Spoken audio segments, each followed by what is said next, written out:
When it comes to printing to paper or printing to a PDF file, we need to have a little bit more concentration and effort than perhaps when using a word processor program. When using a word processor, you're already effectively set up for the document you're going to print on, and when you add a new page, it adds a new page to that same file size. So you may be using A4, you may be using portrait, you may be using landscape. In Excel, however, until you've actually got some data entered into your sheet, you won't really know how much paper you require. Now luckily, it only wants to print the active area. So in our employees file here, that's everything from A1 to the last active cell. And we can get to the last active cell by using Ctrl-End on your keyboard, all the way across to column T and down to row 101. Now within that area, we can control the size of paper to use, how many pieces of paper to print on, and what else needs printing, as well as the content on the page. Let's go back to A1, Control Home. The first thing I would like to consider when controlling Excel's printing are the titles to print. In our data sheet here, we have 101 rows. The chances of you actually getting 101 rows onto one piece of paper is quite small. So as the data enters a second page and a third page and a fourth page, we'd quite like the top row, which we have here, ID, title, first name, surname, where we have the headings, to be repeated on every single page. By default, they're not.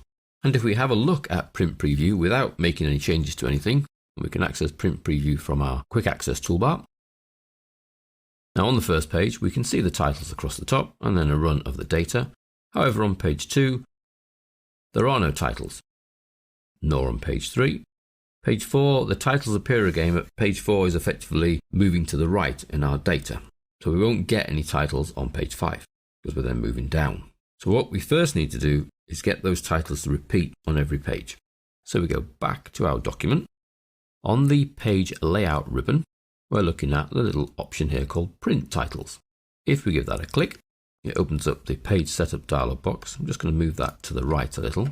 And what we're after is rows to repeat at top. Now you can have columns to repeat at the left-hand side as well, should you have any labels on the left. Now in the makeup of our employees data, it's the titles across the top that I wish to repeat. So I simply click into the white box that says rows to repeat at top, and then I can actually come into the Excel file and click on row 1. And what you'll notice is it puts $1:$1 in rows to repeat at top. If it so happened that the top 2 rows were headings, I could highlight row 1 and 2, and it would put $1:$2. So it has a capability there to repeat a number of rows at the top.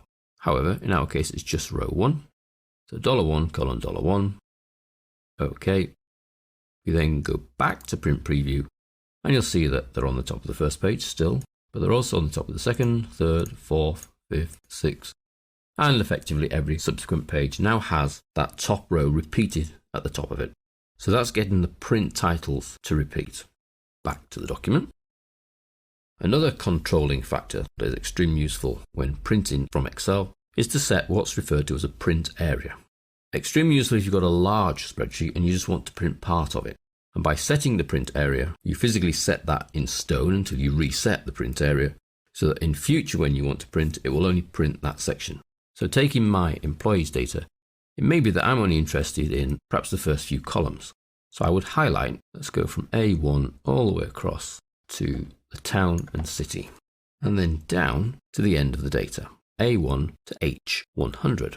So that area is the area I would like to print. Now I could just leave it selected and do a print of the selected area, but because I want the print area to be now set, I would make the highlight and then set that as my print area so I don't have to keep highlighting it when I want to print it. So to make that my print area, stage 1 is to make the selection, stage 2 is to go to the page layout ribbon, and then you'll see print area in the page setup group. Now there's a little drop down arrow that has an option to either set the print area, which is the current selection, or clear the print area, which would effectively tell Excel to forget about the print area it's got.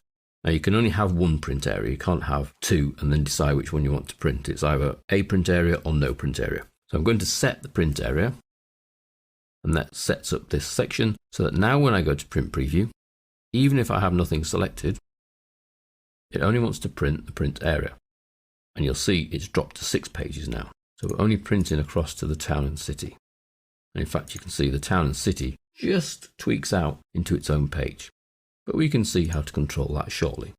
So the first set of controls for controlling things that will be printed from Excel is to set your print titles if you've got a lot of data and you need the titles to keep repeating on each page. And then secondly, to set a physical print area so that only that area will ever print. Even if someone else comes and sits at your machine and does what's called a quick print, it will only print that area. Or you come to the machine and say, let's print, it will only print the print area.